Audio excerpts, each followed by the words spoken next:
hapa to join the family to mourn this great son of this land and a hero of our great country.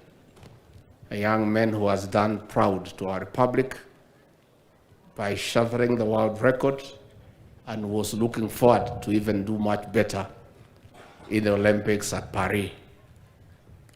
We have come to condole with the young family and the parents and to tell them that we hold them in prayer, that God gives them strength to bear the great loss.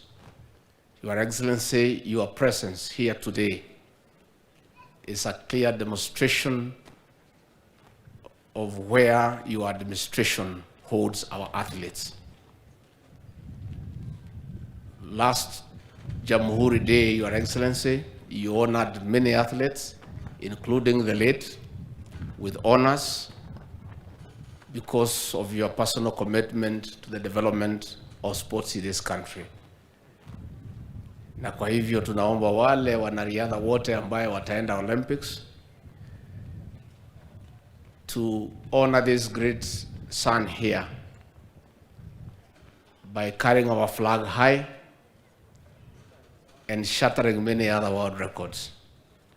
That way tutakuwa tumeinua jina lake.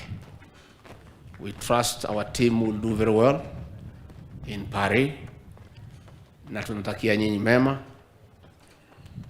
Kama rais atakubali anipe ruhusa, nitakuja siku 2-3 niungane na nyinyi. Sijui kama atakubali kwa sababu rais siku hizi kichwa yake iko tu kwa mambo ya uchumi. Anatusukuma hata sisi wengine masomo yetu iko chini, anatuambia tukue economist. Najua huyu rais ni rafiki yangu, lakini kuna pahali alinichenga kidogo.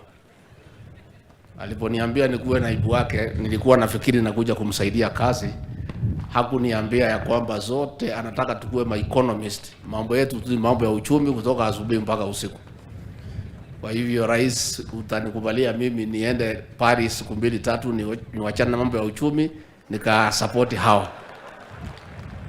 Sisi tunataka kusema tumekuja hapa kuungana na nyinyi, na we want to say pole to the parents, to the widow, to the children. We are with you in prayer during this very difficult time.